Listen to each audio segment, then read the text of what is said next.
आदाब, मुंसिफ टीवी में आपका इस्तकबाल है। उत्तर प्रदेश और उत्तराखंड की खबरों के साथ मैं हूं मोनी सनवर। देखेंगे तमाम बड़ी खबरें। आगाज हेडलाइंस के साथ।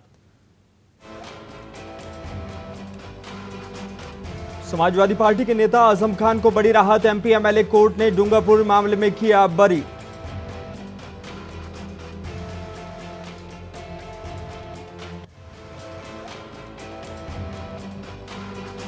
विधान परिषद में सीएम योगी ने लाल बिहारी यादव को दी मुबारकबाद। बोले, आशा करता हूं आप हमेशा विरोधी दल के नेता बने रहें।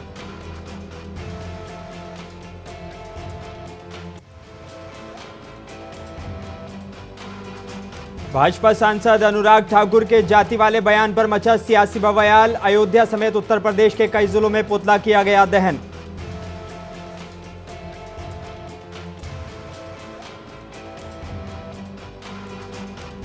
उत्तर प्रदेश में चल रहे मदरसों को लेकर सीएम योगी ने उलेमाओं से की मुलाकात। मौलाना खालिद रशीद फरंगी महली ने दी जानकारी।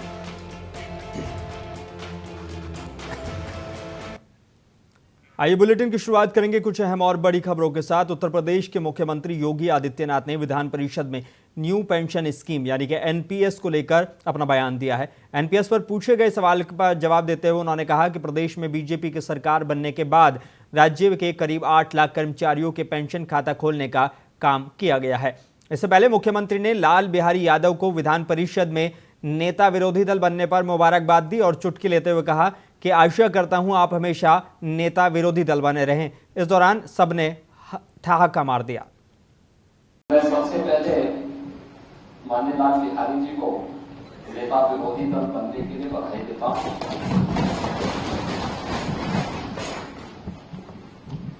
अच्छा हुआ कि आप जैसे जुझारू लोग विरोधी दल के नेता के रूप में कार्य करेंगे और ईश्वर से प्रार्थना करता हूं कि हमेशा विरोधी दल के नेता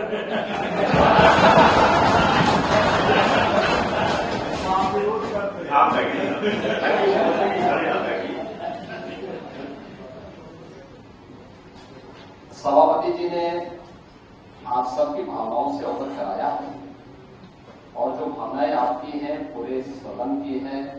ये तो ऐसे भी उच्च सदन है और उच्च सदन में जो माननीय सदस्य हैं उनमें सभी प्रकार के हैं।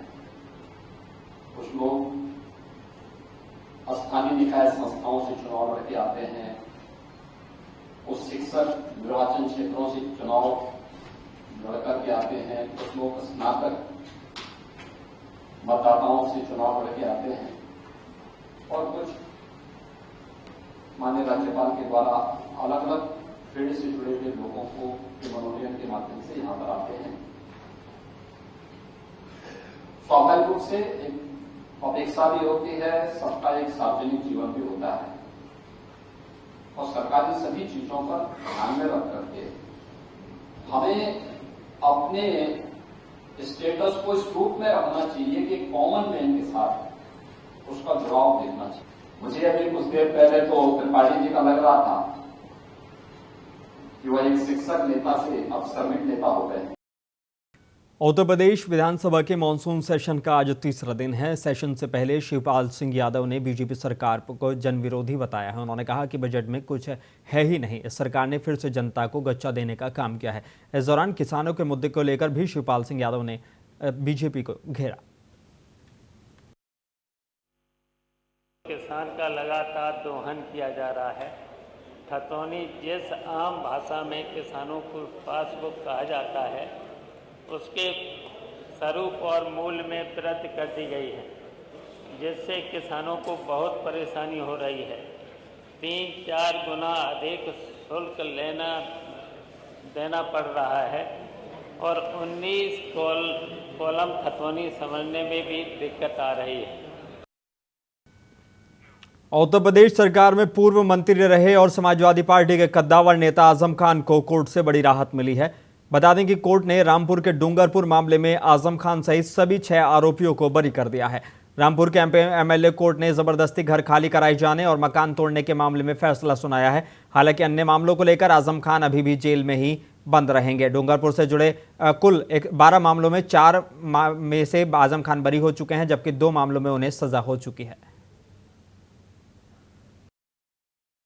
आसराबाद डूंगरपुर की ज़मीन से संबंधित मामला था। सन 2016 की घटना दिखाते हुए ये वादी का आरोप था कि आले हसन खां और जो अन्य मुल्ज़िमान थे ये घर में घुसे और मारपीट की, तोड़फोड़ की, छेड़छाड़ की और जान से मारने की नीयत से फायर भी किया।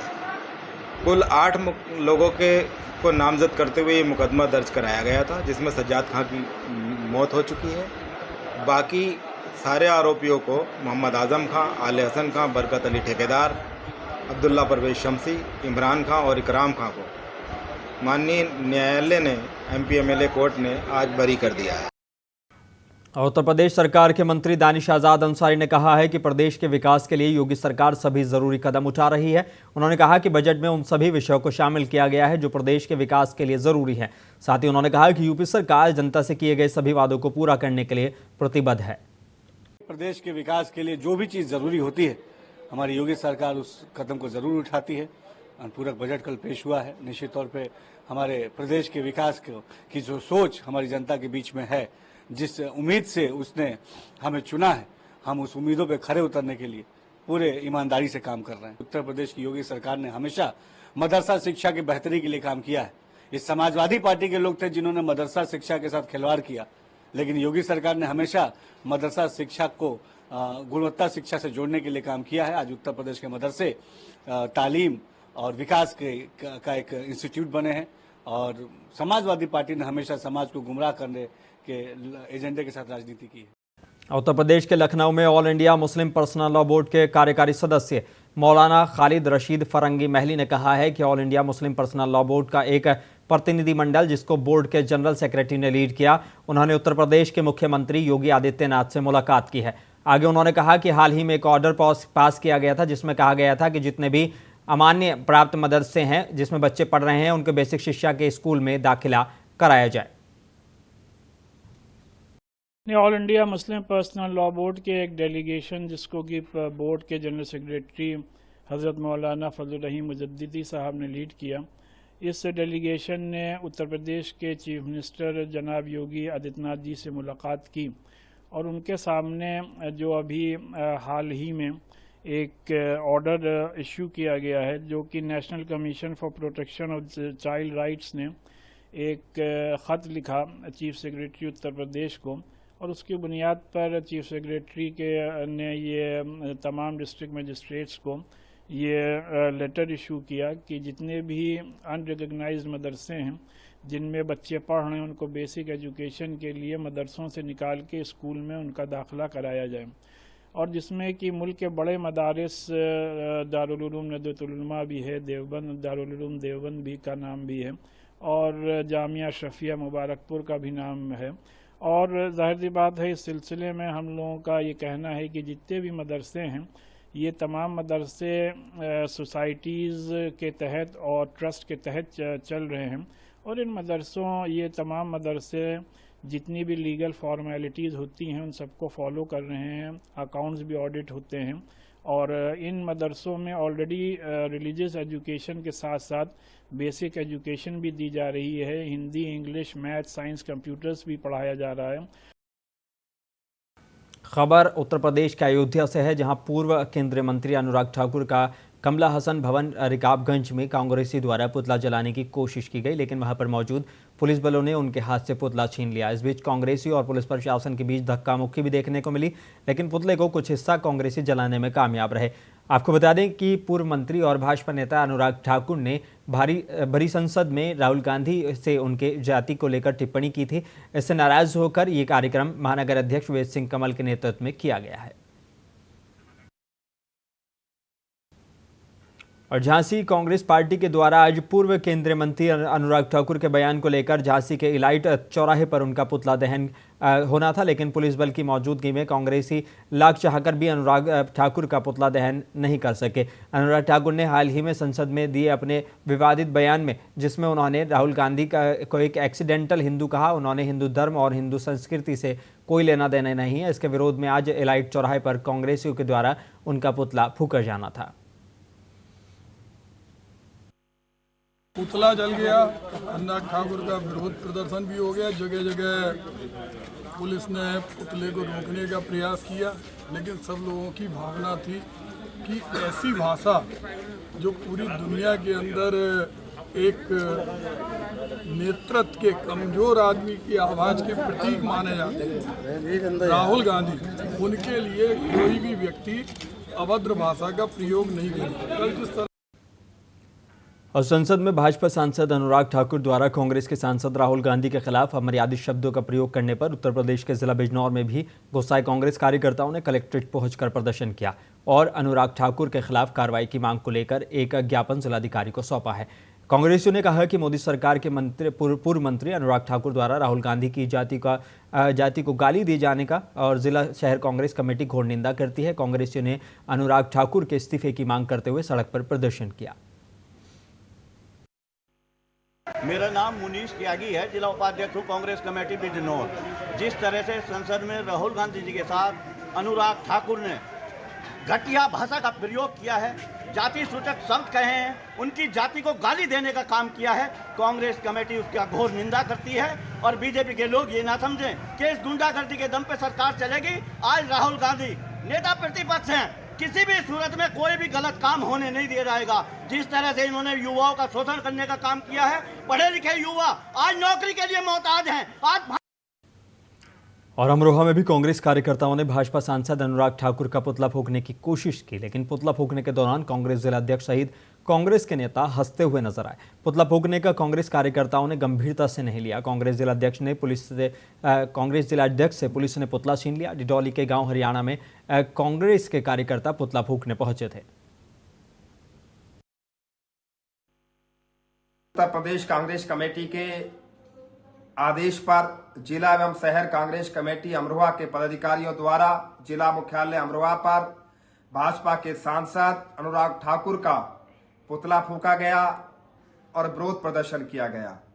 अनुराग ठाकुर ने लोकतंत्र के मंदिर संसद भवन में संविधान एवं लोकतंत्र के रक्षक जननायक आदरणीय राहुल गांधी जी के खिलाफ अशोभनीय टिप्पणी की। उसी के विरोध में उत्तर प्रदेश के बलरामपुर में भारतीय किसान यूनियन भानु के कार्यकर्ताओं ने पचपेड़वा में बजट की कॉपियां जलाई हैं। पचपेड़वा ब्लॉक पर मासिक किसान पंचायत में इकट्ठा होकर किसानों ने 7 सूत्रीय मांगों को लेकर ज्ञापन सौंपा है। ज्ञापन में छुट्टा जानवरों, प्रधानमंत्री आवास योजना, वृद्धा पेंशन, विधवा पेंशन, कोटेदारों द्वारा राशन कम देने का मुद्दा उठाया गया। भारतीय किसान यूनियन भानु के कार्यकर्ताओं ने कार्रवाई की मांग की है। उत्तर प्रदेश में मैनपुरी प्रशासन की बड़ी लापरवाही सामने आई है। डीएम, एसपी, एसडीएम सहित एएसपी और एसडीएम सहित जिले के लगभग 1 सैकड़ा गाड़ियां अनफिट बताई जा रही हैं। सभी सरकारी अनफिट गाड़ियों की जांच की एआरटीओ ने मांग की है। वाहनों के संचालित होने से पहले वाहन की फिटनेस होना अनिवार्य है और जिससे कि वाहन में जो भी सफर कर रहे हैं उससे उनकी सुरक्षा के दृष्टिगत उसे देखा जाता है। अगर कोई भी वाहन अनफिट चल रहा है तो उसकी जांच कराई जाएगी अवश्य। अगर ऐसा है तो एक सूची निकाली जाएगी कौन कौन वाहन अनफिट है और दिल्ली में कोचिंग इंस्टीट्यूट में घटना के बाद मुरादाबाद में भी प्रशासन अलर्ट हो गया है। बता दें कि मुरादाबाद के पैरामाउंट कोचिंग इंस्टीट्यूट पर दमकल विभाग की टीम ने नोटिस दिया है। कोचिंग इंस्टीट्यूट पर दमकल विभाग की टीम ने जाकर चेकिंग की और बताया कि दमकल विभाग की बगैर एनओसी के ये संचालित किया जा रहा था। फायर सेफ्टी इंतजाम पूरे नहीं होने पर नोटिस दिया गया है। दमकल विभाग की टीम के द्वारा जिले भर में कोचिंग सेंटर पर चेकिंग चलाई जा रही है। सर अभी तो सर ने बताया है कि नोटिस जारी कर दिया गया, वो कल मिलेगा सर को। क्या कुछ कमियां थी कोचिंग इंस्टीट्यूट में? जो उन्होंने अभी बताया कि सिलेंडर की डेट निकली हुई है, इतना सिर्फ मुझे पता चला सर। और जो एग्जैक्ट है बोल रहे थे कि 2 होने चाहिए, वो 1 मिला। उत्तर प्रदेश के हरदौई जिले में शहर के सिनेमा चौराहे के पास घर में घुसकर 2 लोगों ने वरिष्ठ अधिवक्ता को गोली मार दी। इसके बाद सड़क पर खड़े बाइक सवार साथी के साथ हमलावर भाग निकले। गंभीर हालत में अधिवक्ता को मेडिकल कॉलेज लाया गया। यहां से लखनऊ ट्रॉमा सेंटर रेफर कर दिया गया, जहां अधिवक्ता ने दम तोड़ दिया। घटना के बाद आक्रोशित वकीलों ने लखनऊ रोड पर घायल अधिवक्ता के घर के पास जाम लगा दिया। पुलिस मकान में लगे सीसीटीवी फुटेज खंगाल रही है।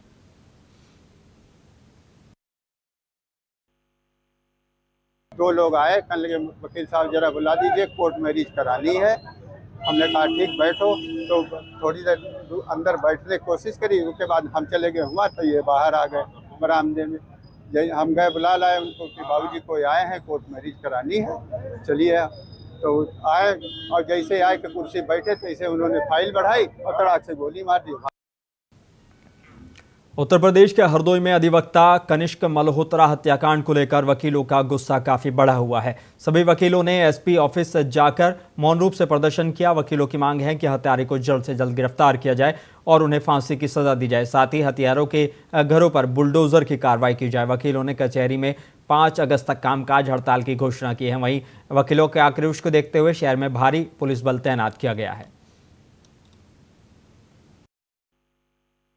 कल शाम को हमारे वरिष्ठ अधिवक्ता कनिष्क मल्होत्रा का बेदर्दी से 3 लोगों ने जाकर के वहाँ कत्ल कर दिया। जो सीसीटीवी कैमरे में कैद है और सीसीटीवी फुटेज पुलिस ले गई, लेकिन अभी तक कोई गिरफ्तारी उन्होंने नहीं कर पाई। क्यों नहीं कर पाई इसका कारण वही जान पाएंगे। तो हमको बताते हैं ना, हमको जानना उनको चाहते हैं हम सिर्फ। उत्तर प्रदेश के बुलंदशहर के डिबाई कोतवाली के मोहल्ला चौधरी में मामूली विवाद में तेरे भाइयों ने मिलकर बीती 14 जून की रात को तुलाराम और उसके भाइयों पर लाठी डंडे और धारदार हथियार से मारपीट की थी, जिससे उसकी मौत हो गई थी। बता दें कि मृतक को अलीगढ़ मेडिकल कॉलेज में इलाज चल रहा था। पीड़ित परिवारों ने पुलिस पर गंभीर आरोप लगाए हैं। ये हमारी ज़मीन बटी हुई थी, पहले हमारे पापा ख़त्म हो गए, उसकी जब हमारी ज़मीन बटी हुई थी तो हमने अपनी ज़मीन पहले बटी, हमारी नीम भरी हुई थी ज़मीन की, तो हमने वो अपनी नीम लगाई दोबारा अपनी लगी दीवार पे, दोबारा दीवार उठाई अपनी हमने। तो दीवार उठाई हमने तो हमारे ताऊ लड़कों ने हमसे कहा कि दीवार कम कर लो, यहाँ से रोड छोटा कर लो, बड़ा कर लो। हमने कहा हम क्यों कर लें, तो इसी बात पर हमने अपनी दीवार लगाई तो इन लोगों ने हमें मारा इन्होंने। और बिजनौर के थाना नगीना के अकबराबाद रोड स्थित धर्मपुरा गांव के पास बदमाशों द्वारा कलेक्शन एजेंट से 95,000 रुपए की लूट का मामला सामने आया था, जिसका आज पुलिस ने खुलासा किया है। बताया जा रहा है कि एजेंटों ने खुद ही लूट की झूठी साजिश रची थी। बता दें कि पुलिस ने एजेंटों से ही 94,500 रुपए बरामद किए हैं। पुलिस ने एजेंटों के खिलाफ संगीन धाराओं में मुकदमा दर्ज कर लिया है। आज लगभग सायं 7:30 बजे थाना नगीना को सूचना प्राप्त हुई कि फ्यूजन माइक्रो फाइनेंस कंपनी के एजेंट्स जो अकबराबाद की तरफ से कलेक्शन करके नगीना को आ रहे थे, उनके साथ रामपुरा तिराहे के पास कुछ अज्ञात बदमाशों द्वारा लूटपाट की गई और उनका बैग जिसमें लगभग 2 लाख रुपए व डॉक्यूमेंट्स से लूट कर ले गए। इस सूचना पर स्थानीय पुलिस व उच्चाधिकारीगण तत्काल मौके पर पहुंचे। घटना की सघन जांच पड़ताल की गई और इनसे कड़ाई के साथ पूछताछ की गई तो लूटा हुआ बैग इनके साथी एजेंट्स के पास ही मौजूद मिला, जिसमें इनके द्वारा दिन भर में कलेक्शन किया गया यूपीआई सहित कुल 94,500 रुपए व इनके समझ डॉक्यूमेंट्स मौजूद मिले। उत्तर प्रदेश के फिरोजाबाद के थाना टुंडला के कुतुबपुर जारखी में बड़े भाई ने छोटे भाई और उसकी पत्नी और 3 साल के मासूम पर हमला कर दिया। मौके पर पत्नी की मौत हो गई। घायल 3 साल का मासूम और पति को अस्पताल में भर्ती कराया गया है। मौके पर शव को पोस्टमार्टम के लिए जिला अस्पताल भेजा गया है और पुलिस आगे की वैधानिक कार्रवाई कर रही है।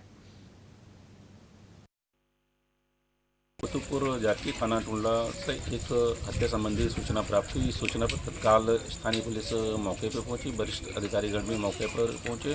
प्रारंभिक जांच से यह पता चला कि भानु प्रताप, उनकी पत्नी रेणु तथा एक छोटा पुत्र उनका यश, ये लोग एक कमरे में सो रहे थे और करीब ये 10-12 दिन पहले दिल्ली से वापस आए थे। सोते समय ही उनके बड़े भाई और पुलिस अधीक्षक जौनपुर के द्वारा जिला में अपराध की रोकथाम और अपराधियों की गिरफ्तारी के लिए चलाए जा रहे अभियान के क्रम में थाना कोतवाली स्वाट और सर्विलांस की संयुक्त टीम ने एक शातिर चोर और 2 सहअभियुक्तों को गिरफ्तार किया है, जिसके कब्जे से चोरी का सोना बरामद किया गया है। निश्चित रूप से ये बहुत ही निंदनीय और बहुत ही गलत तरीके से ये कार्य हुआ कि एक विश्वास पे इतना बड़ा विश्वासघात हुआ है। तो मैं आगे अपने सभी सर्राफा व्यवसायियों से यही कहना चाहता हूँ कि आप सभी लोग, जैसा कि आदरणीय कोतवाल साहब और एसपी साहब ने भी बताया कि सारे जितने भी आपके दुकान के स्टाफ हैं, आप सभी का वेरिफिकेशन करवाइए। जौनपुर के सराय ख्वाजा थाना इलाके के कयार गांव में लंबे लबे रोड पर देर शाम बदमाशों ने एजाज अहमद की दिनदाड़े हत्या कर दी है और हत्यारे फरार हो गए। सूचना पाते ही पुलिस बल मौके पर पहुंच गया और शव को कब्जे में लेकर हथियारों की तलाश पुलिस ने शुरू कर दी है। कयार गांव निवासी अब्दुल्ला पुत्र मृतक एजाज कयार मार्केट से कुछ सामान लेकर अपने घर की तरफ जा रहा था। इसी दौरान बाइक पर सवार 3 बदमाशों के द्वारा उसके ऊपर फायरिंग की गई और फायर इंजरी से उसकी डेथ हो गई। इस सूचना पर पुलिस तत्काल पहुंच करके वहां पर पुलिस द्वारा आवश्यक कार्यवाही की गई और उत्तर प्रदेश के कौशाम्बी जिले के पैंसा थाना इलाके के पहाड़पुर में मामूली विवाद में पत्नी ने मायके वालों को बुलवाकर ससुरालियों को लाठी डंडे से जमकर पिटवाया। इसमें एक बुजुर्ग को दबंगों ने नंगा करके पिटाई की है, जिसका वीडियो सोशल मीडिया पर वायरल हो रहा है। इंसानियत को शर्मसार करने वाली ये घटना से इलाके के लोगों में आक्रोश है। पुलिस वायरल वीडियो का संज्ञान लेकर कार्रवाई करने की बात कह रही है।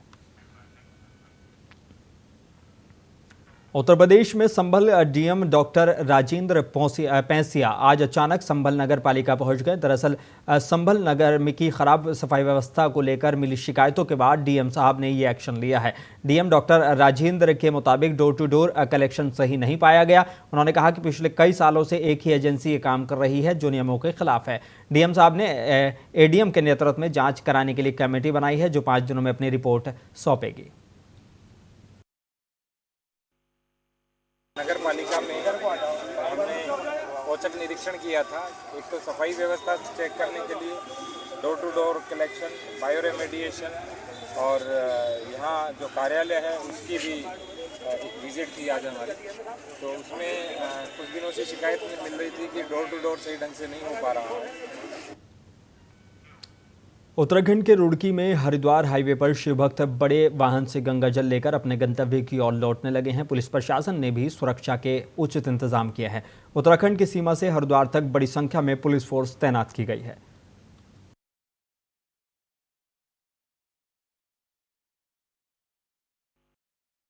व्हीकल उठाएंगे हम, हमारी कल उठती है। कहाँ से कहाँ तक जाएंगे? हम जाएंगे हरिद्वार से बेरी। बलरामपुर में जैसे ही शिक्षक शैक्षिक और सामाजिक रूप से पिछड़ेपन के शिकार जिलों में कहीं ना कहीं महिलाएं अपने स्वास्थ्य के प्रति उतनी जागरूक नहीं हैं जितने उन्हें होना चाहिए। इस जागरूकता की कमी को लेकर महिलाओं और किशोरियों में पैदा करने के लिए सरकार के स्वास्थ्य महकमे द्वारा समय समय पर कार्यक्रमों का संचालित किया जाता है। इसी कड़ी में आज बलरामपुर मुख्यालय पर स्थित गर्ल्स इंटर कॉलेज में समाजसेवी संस्था द्वारा महिलाओं को माहवारी से संबंधित दिक्कतों और परेशानियों के साथ साथ बीमारियों और उनके बचाव से अवगत कराया गया। गर्ल्स इंटर कॉलेज में सैनिटरी नैपकिन्स का वितरण किया गया और एक इंसुलेटर मशीन को भी गर्ल्स इंटर कॉलेज में लगवाया गया है।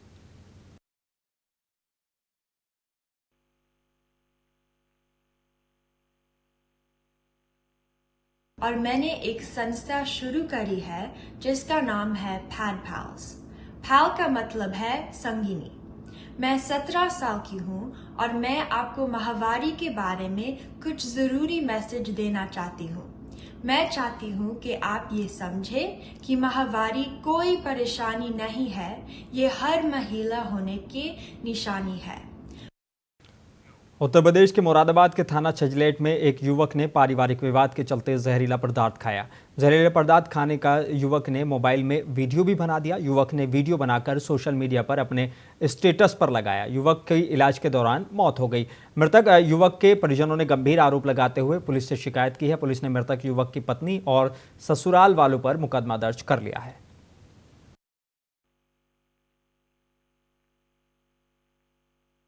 छजलेट थाना क्षेत्र में एक व्यक्ति जिसका नाम रिजवान है, उसका एक वीडियो वायरल हुआ था जिसमें वो सुसाइड करने के लिए बोल रहा है और जहर खाने की बात कर रहा है और कह रहा है कि वो अपने ससुराल जनों से और अपनी पत्नी से परेशान होकर ये काम कर रहा है।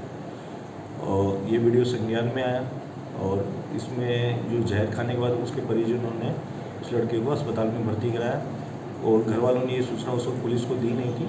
अस्पताल से जब मेमो आया तो पुलिस वहाँ पर पहुँची और इसमें उस वक्त व्यक्ति की इलाज के दौरान उसकी मृत्यु हो गई थी।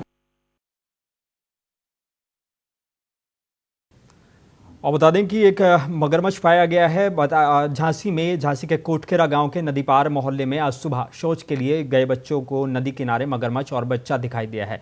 बता दें कि जिसकी लंबाई करीब 4 फीट थी। सूचना उन्होंने 112 को दी है। साथ ही वन विभाग की टीम को भी बुलाया गया है। वन विभाग की टीम ने के कर्मचारी प्रद्युमन भदौरिया, वन कर्मचारी ज्ञान सिंह, पुष्पेंद्र सिंह मौके पर पहुंचे और मगरमच्छ को ले जाकर बेतवा नदी में छोड़ा। वहीं ग्रामीणों द्वारा बताया गया कि पास में निकली राजघाट नहर से ये मगरमच्छ का बच्चा आ सकता है। वहीं मगरमच्छ के बच्चे निकलने के बाद क्षेत्र में दहशत का माहौल है और कई भी मगरमच्छ होने की इसमें चर्चाएं हैं।